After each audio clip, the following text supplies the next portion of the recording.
Տեսրանով դուք չէ, Տիգրան Ավինյան, դուք սրանով արժե զրկում եք քաղաքապետարանին, դուք սրանով արժե զրկում եք ավականու ինստիտուտը, իդեմս ձեզ, մի նեղացեք, որ ասում ենք, իմի նոր աղբի վերամշակման գործարան, ինչի համար չեք պլանավորել։ Պարոն Մանուկյան, եթե մի փոքր ավելի ուշադիր հետևեիք մեր գործակարգավարականներին, կտեղեկանայիք, որ դեռևս դեկտեմբեր ամսվա վերջին հայտարարել ենք ներդրողի մրցույթ աղբի վերամշակման գործարանի հիմնման եւ մրցույթը մարտի 27-ին հայտերի ներկայացման վերջնաժամկետն է, ընդ որում աղբավայրի խնդիրը լուծելու երկու միաժամանակյա գործողություններ են այս պահին իրականացվում, մեկը ազգային մակարդակում, մյուսը համայնքի կողմից, ազգային մակարդակում դա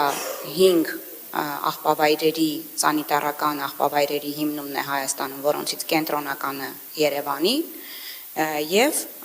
Երևանի քաղաքապետարանի կողմից արդեն աղբի վերամշակման գործարանի երկփուլ մրցույթի իրականացումն է, որը այս պահին ընթացքի մեջ է եւ սա նույնպես արտացոլված է այստեղ։ Արձագանք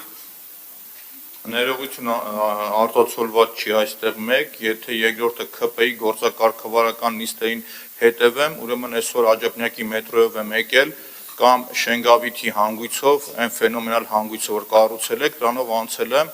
Արշակունյացն Իսակովին ա կպել, ճոպանուղով էլ մեկ-մեկ գնում բարձրանում եմ Մարաշ հետ եմ իջնում։ Այդ գործակարգավարական նիստի ժամանակ սուտ չլինի մի 40 անգամ Տիգրան Ավինյանի ինձ տեին նստած պաշտոնյաները լուրջ դեմքով ծիծեռնակաբերդը ավարտին էին հասցնում։ Իմ երեսի այդքան չոր երեսության արդյունքում վերջապես այդ ճանապարհը գործարկվեց։ Ու այնքան տենց խնդիրներ կասեմ ձեր գործակարգավարական նիստի, ցենց ծերից ծեր, խնդրում եմ էլի, դուք այդ դաշտ մի մտեք։ Այդ արձագանք որպես այդպեսին, իսկ մնացածը ելույթով կանրադառնամ։